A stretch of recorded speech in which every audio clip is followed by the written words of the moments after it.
வணக்கம். என் பேர் சசிகுமார். பாரதிய வியாபார சங்கத்தில் மாநில அமைப்பாளராக இருக்கிறேன். இன்றைய காலையில் திருச்செந்தூர் பகுதியை சேர்ந்த பிருத்திவிராஜ் சமூக நல ஆர்வலர் மாநகராட்சியை அவல நிலையை கண்டித்து ஒரு வீடியோ போடுறாரு. என்ன கேட்டிங்கன்னா, குடிநீர் பிரச்சனை மிக தலைவிரிச்சு ஆடுது. மக்கள் குடிக்கிறக்கே தண்ணி இல்லை. அப்படி இருக்கிற காலகட்டத்தில் குடிநீர் விரயமாக அந்த டிஎம்பி பேங்க் பக்கத்தில் இருக்கிற பைப்பில் உடஞ்சி விரையமாக போயிட்டுருக்கு. இதை கண்டித்து போஸ்ட் போட்டு கலெக்டருக்கு அனுப்புகிறாரு. இது ஒரு பெரிய மாபெரும் குற்றமாக நினச்சி நகராட்சியில் இருக்கிற ஊழியர்கள், நகராட்சி ஆணையாளர்கள் இவங்கெல்லாம் ஒரு ரவுடி மாதிரி, இவங்கெல்லாம் ஆணையாளராக இல்லை ரவுடியான்னு தெரியாத அளவுக்கு கடையில் கேரா பண்ணுறாங்க. இவர் ஒரு கடை வச்சுருக்கிறார், அந்த கடை கேரா பண்ணுறாங்க.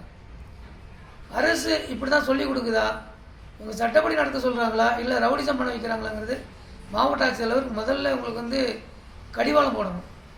இப்படியே போனால் ஒரு கட்சி, ஆளுங்கட்சி, எதிர்கட்சி இருக்குது. எதிர்கட்சி சுட்டி காட்டுறத ஆளுங்கட்சி நிறைவேற்றுவாங்க.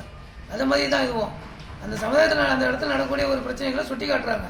அதில் அவங்க பாடம் படிச்சுக்கணும், பக்குவப்படணும். தவிர அந்த சுட்டி காட்டும் நபரையே அடிக்க போய் உதைக்க போய் அப்படி வந்தால் இந்த அரசாக நடக்குதா இல்லை அரசு அலுவலகம் நடக்கிறாங்களா இல்லை ரவுடிசம் பண்ணுறாங்களாங்கிறது கேள்விக்குரியாது.